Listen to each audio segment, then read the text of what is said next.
welcome to this episode of Beacon Breakdown. I'm Kailee, and I'm joined here with Austin or... This episode, we're going to be talking about the new Spider-Man No Way Home trailer that just came out this week, and let's get right into it. So, first things first, the big man himself, Dr. Octopus, at the end of the trailer. What are your thoughts? What are you thinking about all of the crazy villains that are on their way to the MCU? I'm really excited to see what they do with it, to see if they bring back all those villains from the other Spider-Man movies.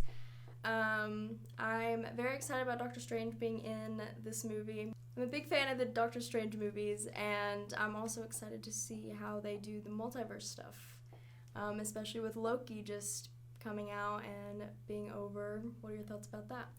I'm really curious just to see how they tie it in with Loki. I honestly don't think they will go as complicated with their explanations and stuff as Loki did with the variants and stuff like that. I think it's a Spider-Man movie. It's for a lot broader of an audience. I think they're going to try to dumb down the multiverse stuff just a little bit, and I don't really think they're going to hold themselves to every little point in Loki. I think it'll be more just fun and here it is, let's go with it, instead of these are the variants and this is the sacred timeline and the TVA and no. I think they'll just kind of go with it because everybody's going to be going to see this movie. You know, it's called Spider-Man. Whether they watch a trailer or have seen any other MCU movies, people are going to come just to see it because it's called Spider-Man. So it can't be too complicated, but I do hope it still ties into Loki in some way or another. Do you think that this movie will tie into the new Doctor Strange at all in any way? I really think that it will tie into the Doctor Strange. It seems like after the multiverse was broken at the end of Loki, stuff like this with all these different variants and versions and craziness happening, the TVA is not going to show up to fix it now. I think that at the end of this movie, the multiverse will be in an even crazier state, and that's why the new movie is called Doctor Strange Into the Multiverse of Madness. I think he's going to mess it up even more in this movie, and it's going to be all about him trying to fix it in the Doctor Strange movie. So we saw Doc Ock, pretty obvious, same exact version and look, come straight from the Tobey Maguire movies. We see a Green Goblin pumpkin bomb. It sounds like William Dafoe to me. Do you think they got William Dafoe? I think that they could have it. The laugh did sound like him. Everybody is saying that was him. I think it would be great if they did. I mean, if they got the Dr. Ock from the other one, why not go ahead and get this one? Yeah, I think that'd make it just a little bit more solid if they got all the actors. But I'm curious to see, the big thing in the comics is the Sinister Six. It's 6 villains all coming to destroy Spider-Man. We've got Doc Ock and Green Goblin. That's 2. I'm curious, what other villains do you think we'll see? What did you see in the trailer? They give you any little hints? Who do you think they're going to bring in? Electro could be one. There was a lot of the lightning that people were seeing in the background. I think that they could maybe bring Mysterio back. It was never actually... I mean, to me at least, it wasn't fully known that he did die at the end of the last Spider-Man movie. I liked the Mysterio stuff in the last one. I'm a fan of Jake Gyllenhaal, so I would be very interested to see him come back.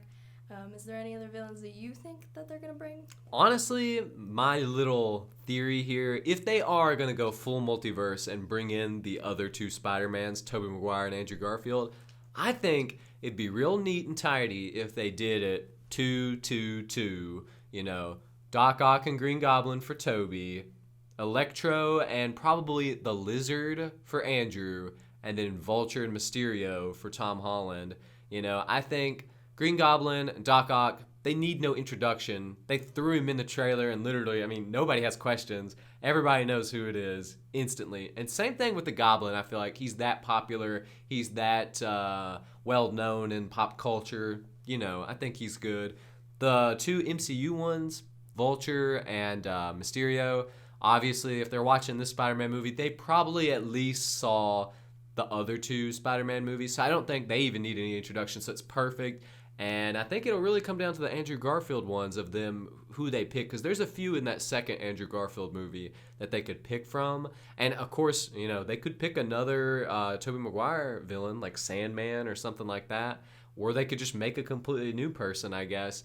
But I think it's going to come down to not spending too much time saying, like, who is this and what are they doing? Because there's way too many things and characters that they have to go through in this movie. And I think if they pick the most iconic villains where they don't have to say much and it's just like, boom, here they are, let them go wreck the town or whatever, I think that's going to end up working the best for them. But yeah, that's kind of my theory, the 2-2-2 to make 6 like that. But I don't know. Yeah, like you said in the trailer, it looked like there was Electro. Some people are saying they saw Sandman in that same scene getting like struck by lightning or something like that. So I don't know. They can't really go wrong with all those villains, except I think I've seen Rhino from the Andrew Garfield movies. He looks kind of dumb. But honestly, I mean, I feel like they'll tweak him at least a little bit. Like, I think we didn't see Green Goblin in this one, but what would you think about them tweaking his costume? I could see that being like a nice little update. I think that would also be a really nice update. The Tobey Maguire movies are a little cheesy in their own way, so it would be cool to see an updated version of that, especially with the new technology that we have now, because it's 2021. We have more stuff that we can add to it. I think that would be really interesting to see. Yeah, I think the MCU does a really good job of taking all the previous source material, you know, the old movies, the comics, stuff like that, and really making really cool designs that are recognizable but not too busy. It looks like Doc Ock just came straight over. It didn't really look like they changed much with him. Maybe just better CGI or whatever for his arm. Well, his arms were practical, I guess, in the old movies. Do you think that they will kind of push for like a nostalgic type of thing for people that were fans of the other ones? I really do. Obviously, you know, the Spider-Man scenes of him in the costume flipping around are going to excite kids and adults and everybody of all ages. So I don't think they have to worry about that part of it too much, just selling like the Spider-Man like name. But I do think they're going to lean in on that nostalgia from the past 2 movies. There's such a big fandom for those old Tobey Maguire movies especially, and I think they're really going to capitalize on it in this movie. Do you actually think that they will bring Tobey Maguire back for this? Honestly, I think seeing Doctor Strange be so much, it's so multiverse heavy, and then having Doc Ock and Green Goblin for certain in the movie, especially being the same actor, I think they have to go all in and do Tobey and Andrew. Honestly, though, I still have my doubts. I know that the actors have kind of denied some things, Tobey and Andrew, but I just feel like it would be way too hype of a moment. Like, it would be like a Cap lifts the hammer moment or an Iron Man snap moment. Like, all 3 of them just sitting there on a rooftop being like, yo, we got to go save the city. And they all, like, swing together with that music. Like, it's too hype for them not to do it, I think. But I do hope they keep it a secret. Yeah, I hope it's not in, like, a second trailer or whatever. I hope that it waits until the movie comes out and people get to go see that and have that surprise when they go there. I feel like this trailer kind of was a little too long, showed maybe a little too much. Like, it was a great trailer. I'm hyped for it regardless.